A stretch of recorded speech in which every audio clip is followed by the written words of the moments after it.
આજે સાણંદના દરેડ ગામે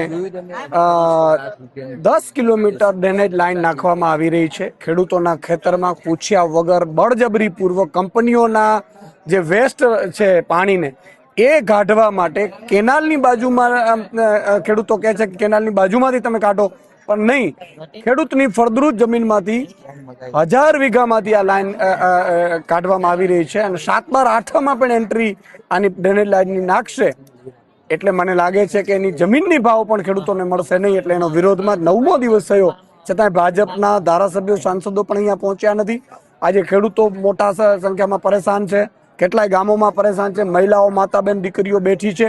મને લાગે છે કે ભાજપ પાક વીમો નથી આપતી, ખાતર નથી આપતી, બિયારણ નથી આપતી, ભાવ નથી આપતી, બધામાં લાઈનો લગાડે છે। આ બધું સહન કરવા છતાં હવે તો જમીનમાં જે ખેડૂત પોતાની જમીનમાં કશું ભાજપ નથી આપતી છતાંય બેઠો છે, એ જમીનમાં પણ મા સમાન જમીનમાં પણ જેસીબીઓ ચલાવી અને કબજા કરવા મથી રહી છે। આના વિરોધમાં આજે આમ આદમી પાર્ટીએ પણ સપોર્ટ કર્યો છે। જ્યાં પણ જરૂર પડે મેં ચેલેન્જ આપી છે સરકારને કે આ ખેડૂતો પર જો અત્યાચાર થશે કે આનું જો સમાધાન નહીં આવે તો આગામી સમયમાં આમ આદમી પાર્ટીએ જે કરવાનું થશે આમ આદમી પાર્ટી કરશે એવી મેં ખાતરી આપીશ।